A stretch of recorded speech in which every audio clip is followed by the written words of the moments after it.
Hello friends, ನಾವು ಇವತ್ತು YouTube channel ಮಾಡ್ತಿದ್ದೀವಿ. ನನ್ನ ಹೆಸರು ದುಶಾಲ್, ನನ್ನ ಹೆಸರು ಕನಿಷ್, ಚೀಕು ಅಂತ ಕರೀಬೋದು. First ball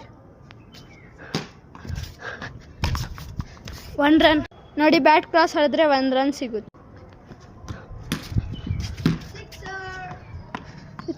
score 7. Third ball score 11. Fourth ball wicket. 12 runs to win.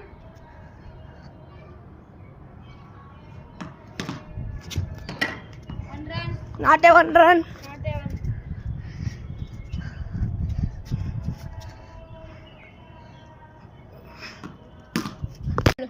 ನಾನೇ ವಿನ್ ಫ್ರೆಂಡ್ಸ್. ಇವಾಗ ನಾನೇ ವಿನ್ನರ್. ಪಾಪ ಲೂಸರ್ ಆಗಿಬಿಟ್ಟ, ಏನು ಮಾಡೋಕ್ಕಾಗಲ್ಲ, ಅಷ್ಟೇ. ನೀನು ಔಟ್. ಅದು 6 ಹೊಡೆದ ತಾನೆ, ಅದು ಔಟ್ ತಾನೆ. ಆದರೆ ಯೂಟ್ಯೂಬ್ ಚಾಲೆಂಜ್ ಮಾಡ್ತಾ ಇರೋದು ನಾವು.